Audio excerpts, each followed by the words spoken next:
Hello everyone, कैसे हैं आप सभी लोग। और आज की वीडियो में हम सीखने वाले हैं मेंस कुर्ते में इस टाइप का नेक बनाना। वैसे हम नॉर्मली मेंस कुर्ते में ऐसे ओवरलैप वाली भी कॉलर बना सकते हैं, स्टैंड पट्टी जो होती है ओवरलैप वाली भी बना सकते हैं, और अगर हमें इस टाइप की ऐसे दोनों बगल बगल में चाहिए तो इस टाइप की भी हम बना सकते हैं। तो आज की क्लास में मैं आपको यही बताने वाली हूँ कि आप ऐसे बगल बगल में कॉलर वाला नेक कैसे बनाओगे। तो देखो यहाँ पर हमने कुर्ता कटिंग करके लिया है। अगर आपको मेंस कुर्ते की कटिंग करना नहीं आता है और आप फुल डिटेल में सीखना चाहते हैं तो इसकी मैंने वर्कशॉप की है, जिसमें मैंने आपको फुल डिटेल में इस मेंस कुर्ते को बनाना सिखाया है, और इसी टाइप के आप सारे साइज के मेंस कुर्ते कटिंग एंड स्टिचिंग करना सीख सकते हैं। अब आप सोचेंगे कहाँ पर सीखना है, तो आपको मिलने वाली है ये वर्कशॉप दर्पण बुटीक क्लासेस ऐप के अंदर। इस वर्कशॉप की फीस ओनली 149 रुपीज है। एप्लीकेशन का लिंक और इस वर्कशॉप का लिंक मैंने आपको डिस्क्रिप्शन में दे दिया है। जो भी स्टूडेंट मेंस कुर्ता सीखना चाहते हैं तो इस वर्कशॉप को ज्वाइन करके सीख सकते हैं। चलो तो अब हम यहाँ पर कॉलर नेक बनाना सीखते हैं। कुर्ता कटिंग करने के बाद यहाँ पर ये वाला जो प्लैकेट रहेगा ये हमें कितने इंच का रखना है, तो यहाँ पर ये मैंने 9 इंच का लिया है। फ्रंट पार्ट अलग कर लेंगे, बैक पार्ट अलग कर लेंगे। अब इस तरह से दो पट्टियां लेना है। ये जो पट्टी है इसकी विड्थ 2.5 इंच की है, और यहाँ पर ये वाली जो पट्टी रहेगी ये आपको 1 इंच चौड़ी कैनवास पे बना के रेडी करना है। इस तरह से एक साइड कैनवास पेस्ट कर लेना है और इस तरह से इसको लेना है। यहाँ पर इस पार्ट को हमने उल्टा करके लिया है जिस साइड हमारी मार्किंग है। अब ये वाली जो पट्टी है हमारी जिसमें हमने कैनवास पेस्ट किया है इसको लेना है, और यहाँ पर जो कट आ रहा है कट से 1 इंच के बाद 2 लाइन यानी कि 1.25 इंच नीचे साइड रखना है कट से, और यहाँ पर इसको इस तरह से मेजर करेंगे और यहाँ पर इसको अटैच करेंगे। अब यहाँ पर इस तरह से इसको ओपन कर लेंगे और यहीं से सिलाई लगाएंगे। दोनों पार्ट को इस तरह से लेवल में रख लेना है। अब सिलाई में हम यहाँ पर इंची टेप की 3 लाइन जितना फैब्रिक दबाते जाएंगे और सिलाई लगाते जाएंगे। जहाँ पर हमारा कट है उससे थोड़ा सा नीचे तक सिलाई लगानी है। अब यहाँ पर इसको इस तरह से घुमा लेना है। घुमाने के बाद इस फैब्रिक को ऐसे ओपन करके रखेंगे। जो हमारी दूसरी वाली पट्टी है उसको यहाँ से ऊपर साइड से थोड़ा सा ऊपर निकाल देना है। इसके बाद यहाँ पर ऐसे लेवल में रख लेना है। जितना सिलाई में हमने यहाँ पर दबाया है उतना ही हम इस साइड भी दबाएंगे और यहाँ से भी लेवल लेंगे। कॉर्नर पे स्टिच को लॉक कर देंगे।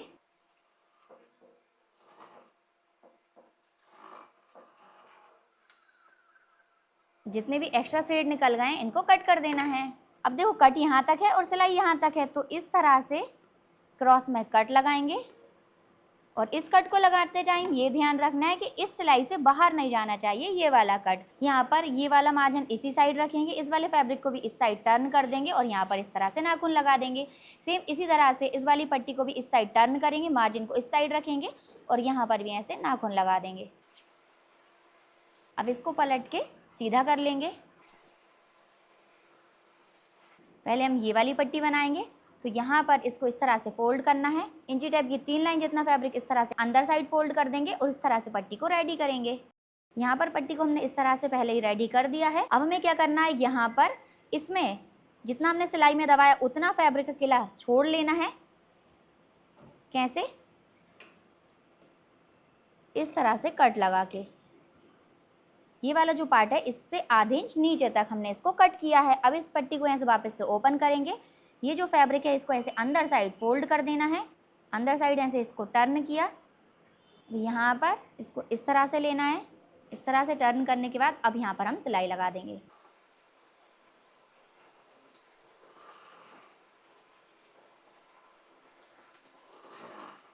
यहाँ पर इस वाले फैब्रिक को इस साइड ऐसे पलट देना है और इसको इस तरह से रख लेना है ऐसे।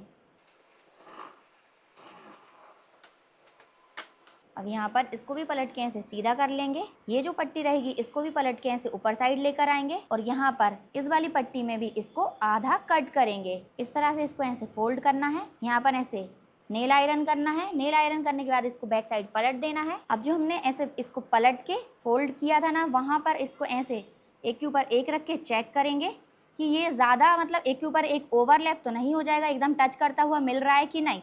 तो हाँ ये मिल रहा है, पर हम इसको थोड़ा सा या दूर साइड से ही कटिंग करेंगे। इसको यहाँ पर ऐसे सीधा करके लेना है। सीधा करने के बाद ये पट्टी तो ऑटोमेटिक आपकी ऐसे पलट के आ जाएगी। इसके बाद ये जो हमने सेंटर से इसको फोल्ड किया है तो मार्क तो हमारा ऊपर साइड भी आ गया है, उससे हमें एक लाइन जितना अंदर साइड तक इसको कट करना है। और ये भी ध्यान रखना है कि यहाँ पर इसको कहाँ तक कट करना है, तो इसको हमें सिर्फ यहाँ तक ही कट करना है। ये देखो इस तरह से हमने इसको कट किया। कट करने के बाद ये जो फैब्रिक रहेगा इसको ऐसे अंदर साइड फोल्ड कर देंगे। अब यहाँ पर ये वाली जो पट्टी है इसके मार्जिन को ऐसे बाहर लेकर आएंगे और ये वाला फैब्रिक रहेगा इसको इस साइड टर्न कर देंगे और इसकी मार्जिन को यहाँ पर इस तरह से रखेंगे। अब इस वाली पट्टी को भी इस तरह से रख लेंगे और यहाँ पर सिलाई लगाएंगे। यहाँ पर दोनों पट्टियों को इस तरह से रखना है। अब हम यहाँ पर पॉइंट की सिलाई लगाएंगे।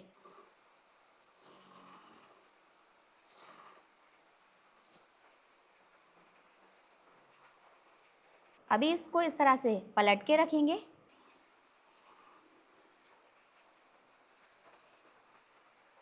अब यहाँ पर इस मार्जिन को इस तरह से रख लेंगे और ये ध्यान रखना है जब तक सिलाई हमारी यहाँ तक नहीं आ जाएगी, ये वाली पट्टी तक, जब तक हमें इस मार्जिन को नहीं पलटना है। तो पहले हम पट्टी तक सिलाई लेके आएंगे। अब इस फैब्रिक को इस तरह से पलट देंगे ऐसे।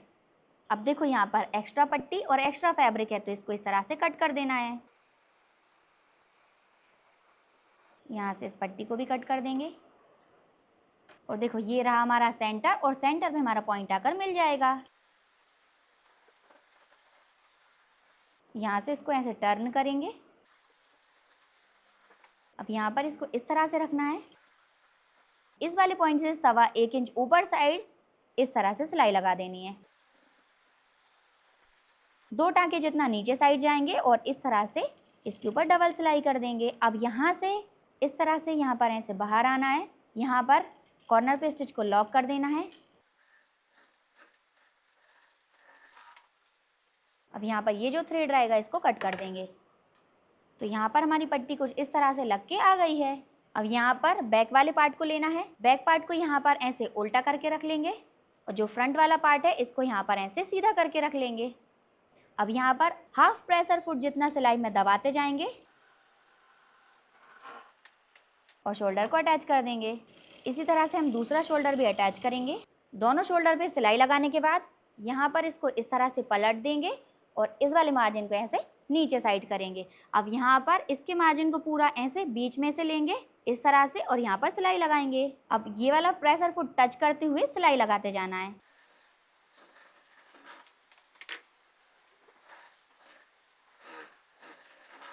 शोल्डर अटैच करने के बाद यहाँ पर इसको ओपन करना है। देखो शोल्डर कितने फिनिशिंग के साथ आया है। अब जो शोल्डर वाला मार्जिन है इसको बैक साइड रखना है और इसके ऊपर पॉइंट की सिलाई लगा देना है। सिलाई लगाना कंपलसरी नहीं रहेगा, अगर आपको नहीं लगाना है तो भी चल जाएगा।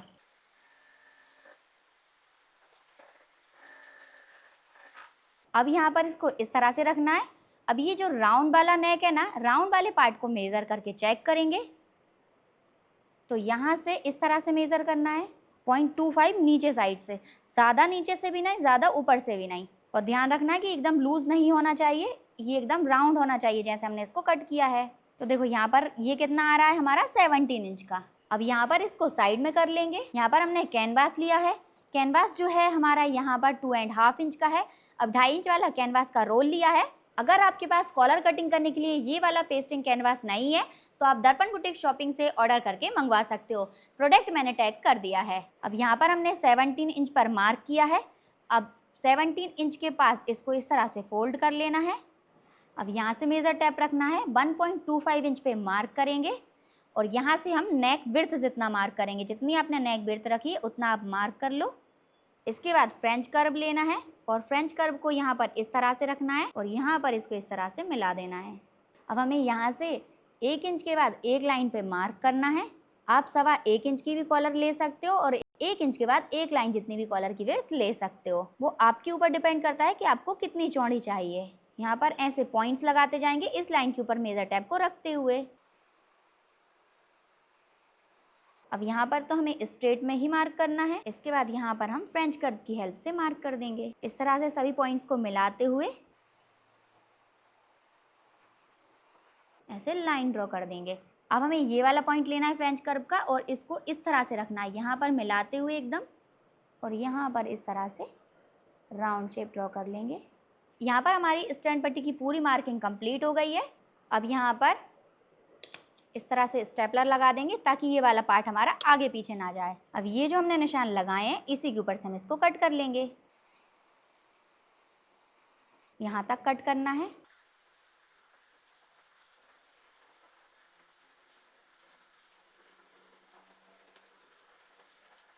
अब यहाँ पर कैंची की अंदर वाली साइड से इसको इस तरह से घुमाते जाना है और इस तरह से इसको कट कर लेना है। अब एक्स्ट्रा कैनवास को हटा देंगे अब हम स्टैंड पट्टी को यहाँ एक्स्ट्रा फैब्रिक के ऊपर रखेंगे और स्टीम आयरन की हेल्प से इसको यहाँ पर पेस्ट कर लेंगे।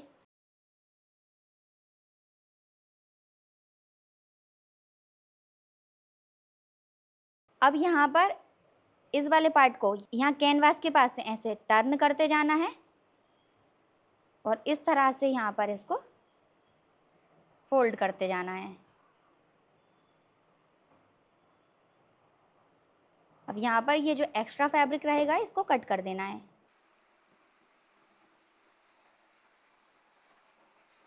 इसी के साथ हमारी स्टैंड पट्टी पेस्ट हो गई है। तो इस तरह से स्टीम आयरन की हेल्प से स्टैंड पट्टी में कैनवास लगाना हो या फिर फ्यूजिंग लगाना हो, ये बहुत ही आसानी से लग जाती है। अगर आपके पास स्टीम आयरन नहीं है तो आप दर्पण बुटीक शॉपिंग से इसको बाय कर सकते हो। और आपको पता है अभी दर्पण बुटीक शॉपिंग पे एक स्पेशल ऑफर भी चल रहा है जिसमें आयरन के साथ 1 मीटर आयरन फैब्रिक फ्री मिल रहा है। ये जो फैब्रिक है वैसे इसकी प्राइस 399 रुपीज पर मीटर है, पर अभी अगर आप आयरन परचेस करते हो तो इसके साथ आपको ये वाला 1 मीटर फैब्रिक फ्री मिलने वाला है। तो जिसके पास भी स्टीम आयरन नहीं है तो आप जल्दी जल्दी फटाफट से स्टीम आयरन को ऑर्डर कर लीजिए। चलो तो अभी हमें क्या करना है, यहाँ पर ये वाला जो फैब्रिक है इसको लेना है और इसमें से इस वाले स्टैंड पट्टी के नाप से एक एक्स्ट्रा फैब्रिक निकाल लेना है, इतना चौड़ा। अब ये एक्स्ट्रा फैब्रिक जो हमने निकाला है इस पट्टी को हमें यहाँ पर रखना है इसके ऊपर और यहाँ से सिलाई लगाएंगे। अब कैसे सिलाई लगाना है तो यहाँ पर हमें समझ नहीं आएगा, तो इसलिए यहाँ पर हम इसको इस तरह से टर्न करेंगे,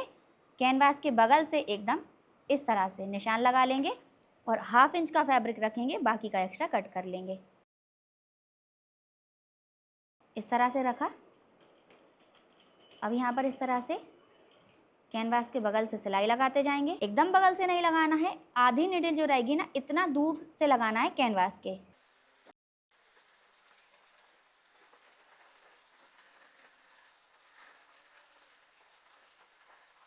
सेम चीज़ यहाँ पर भी हमें फॉलो करनी है। इस तरह से इसको फोल्ड किया, यहाँ पर ऐसे निशान लगाया, एक्स्ट्रा फैब्रिक को कट कर लेंगे।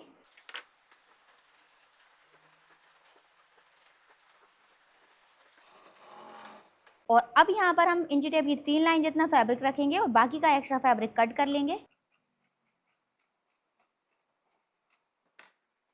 अब यहाँ पर भी हमें क्या करना है, इंची टेप की 3 लाइन जितना फैब्रिक रखना है और बाकी का एक्स्ट्रा फैब्रिक कट कर देना है।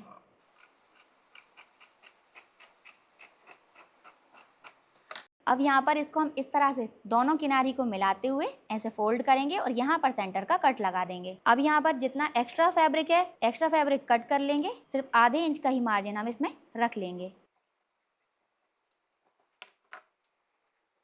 अब यहाँ पर ये वाला जो पार्ट है राउंड वाला, यहाँ पर तो हम इस तरह से कट्स लगाएंगे, नॉच लगाने हैं यहाँ पर और यहाँ पर हमें छोटे छोटे कट्स लगा देने हैं, पर ध्यान रखना है कि सिलाई नहीं कटनी चाहिए।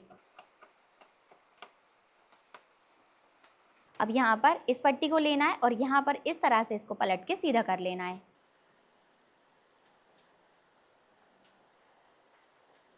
इसको पलटी करने के बाद यहाँ पर इसके मार्जिन को इस तरह से नेल आयरन करके सेट कर लेना है।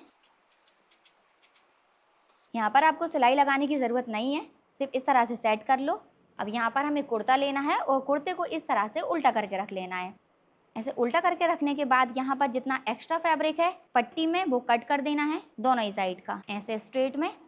अब क्या करना है, यहाँ पर बैक वाले पार्ट को तो ऐसे साइड में रखो और ये जो फ्रंट वाला पार्ट है ना इसको ऐसे लेवल में रखो इस तरह से नीचे साइड से। और देखो अंदर साइड की फिनिशिंग भी कितनी अच्छी दिख रही है, कहीं पे भी एक्स्ट्रा थ्रेड एक्स्ट्रा फैब्रिक नहीं दिखेगा। इस तरह से आपकी पट्टी आने वाली है। तो यहाँ पर दोनों को ऐसे एक के ऊपर एक रखना है और देखो यहाँ पर ये वाली दोनों पार्ट जो हैं एकदम लेवल में आ रहे हैं, बस ये वाला पार्ट हल्का सा बड़ा दिख रहा है। तो यहाँ पर इसको कट करके इस तरह से लेवल कर लेंगे। अब यहाँ पर हमें फैब्रिक पेन लेना है। देखो जैसे ये वाली कॉलर की पट्टी यहाँ पर आ रही है तो दूसरे वाले को भी हमें यहीं से अटैच करना है। ये हम यहाँ पर मार्क कर लेंगे। अभी मैंने जो मार्क किया ये फैब्रिक पेन से मार्क किया है, प्रेस करने पे ये निशान चले जाएंगे, बाद में नहीं दिखने वाले हैं। अब यहाँ पर क्या करना है, ये जो हमारी स्टैंड पट्टी है इसको इस तरह से लेना है एकदम टाइट करके और यहाँ पर भी हम इस तरह से मार्क कर लेंगे।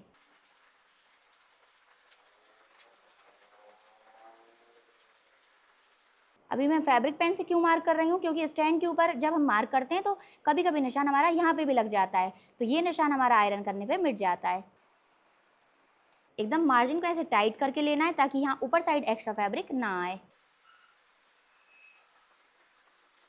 अब हम जब सिलाई लगाएंगे तो ये जो हमने मार्क किया इससे एक लाइन जितनी अंदर से सिलाई लगाएंगे। अब यहाँ पर कुर्ते को इस तरह से मशीन के अंदर करेंगे, दोनों पट्टी को ऐसे थोड़ा दूर दूर करके रखेंगे। यहाँ पर इस वाले पार्ट को लेना है, यहाँ पर इस तरह से रख लेंगे, ऐसे रखा, देखो ऐसे मिला के, और कॉलर को इस तरह से पकड़ लेना है। अब पेन वाले निशान के थोड़ा सा अंदर से ही सिलाई लगाना है, बाहर से नहीं लगानी है सिलाई। अब इस तरह से इसको हल्का हल्का राउंड छोड़ते जाएंगे, इसको ऐसे छोड़ते जाएंगे और ऊपर वाली पट्टी को ऐसे पकड़ के रखेंगे स्टैंड वाली को। और यहाँ पर हमें सेंटर वाले कट को और ये सेंटर वाले निशान को, ये जो सेंटर है ना, इन दोनों को मैच करना है। अगर थोड़ा आगे पीछे जाता है तो थोड़ा सा आप उसको स्ट्रेच करके लेवल कर सकते हो, पर ज़्यादा भी नहीं करना है। तो देखो अभी सेंटर वाला निशान और सेंटर का कट मिल गया है। यहाँ पे इस तरह से हल्का हल्का इसको घुमाते जाएंगे।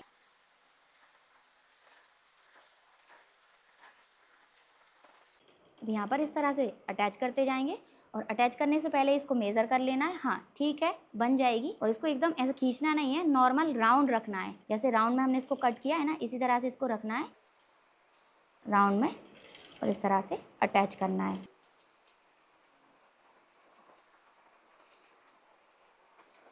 देखो यहाँ पर ये जो निशान है, निशान के ऊपर से हमें सिलाई लेनी है। इस तरह से रखेंगे इस पट्टी को। अब यहाँ पर इस तरह से मशीन के बाहर निकालेंगे इसको, और यहाँ पर इसको ऐसे पलट के रखेंगे और इस तरह से घुमा के ऐसे रखेंगे और वापस से मशीन के अंदर ले आएंगे। यहाँ पर इसको इस तरह से पलटना है और इस तरह से ऐसे पलट देंगे, और जितने भी थ्रेड हैं पूरा अंदर करेंगे, और यहाँ पर इसको इस तरह से लेना है। कॉर्नर पे स्टिच को लॉक कर देना है, और देखो यहाँ पे एकदम टाइट मार्जिन रखना है, एकदम लूज लूज सा नहीं होना चाहिए।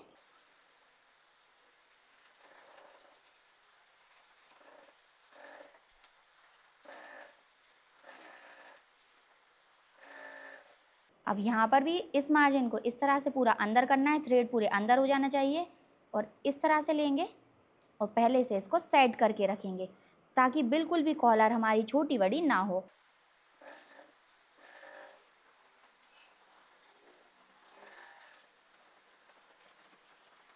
यहाँ पे भी कॉर्नर पे स्टिच को लॉक करना है, निडल को यहाँ पे अंदर रखना है, और यहाँ से इस तरह से इसको ऐसे घुमाना है।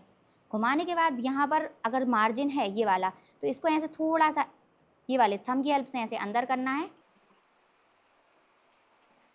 और इस तरह से इसके ऊपर पॉइंट की सिलाई लगाते जाना है।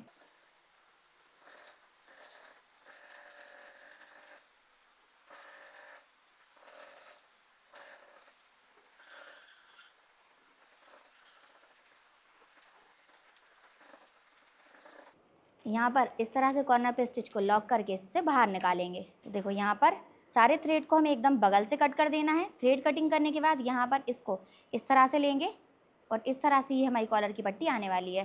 कॉलर रेडी करने के बाद अब हम इसको आयरन कर लेंगे। अब इसको यहाँ पर इस तरह से रखना है। पहले तो हम यहाँ पर स्टैंड पट्टी को ऐसे रखेंगे और इसके ऊपर आयरन लगाएंगे, और स्पेशली आप देखना कि ये जो निशान है यहाँ पर पेन वाले, आयरन करने से ये मिट जाएंगे। इस तरह से पेन वाले निशान भी हमारे मिट गए हैं, और स्टैंड पट्टी के ऊपर आयरन भी हो गई है। स्टैंड पट्टी के ऊपर आप अंदर साइड से भी आयरन कर दो ताकि मार्जिन एकदम सेट हो जाए, और स्टैंड पट्टी की अंदर साइड की फिनिशिंग भी एकदम बढ़िया आई, कहीं पे भी एक्स्ट्रा फैब्रिक नहीं दिख रहा है। अब यहाँ पर इसको इस तरह से रख लेना है। पहले हम अंदर वाली पट्टी के ऊपर आयरन कर देंगे, फिर हम ये ऊपर वाली पट्टी के ऊपर करेंगे। इसके बाद यहाँ पे साइड वाले पार्ट में ऐसे शोल्डर के पास प्रेस कर देंगे।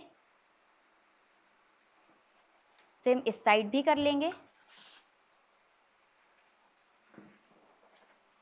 इसी तरह से प्रेस बैक साइड से भी लगा देना है।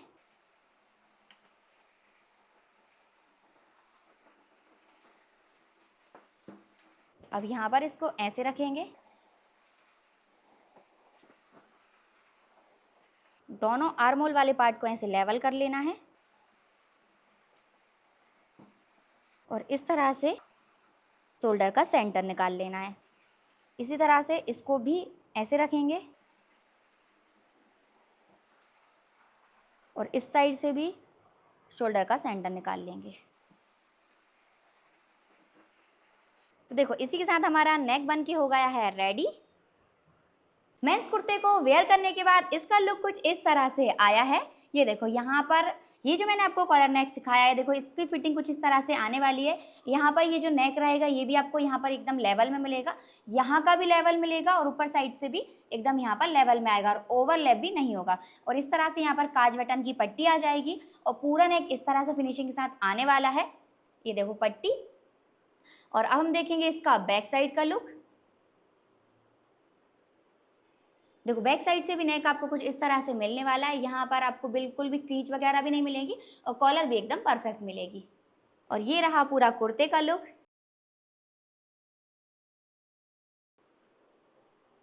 और साइड में हमने पॉकेट भी लगाई है, पॉकेट कुछ इस तरह से आने वाली है।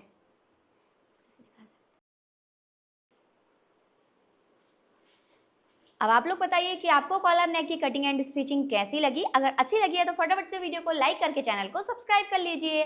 तो मिलते हैं नेक्स्ट वीडियो में, तब तक के लिए बाय बाय।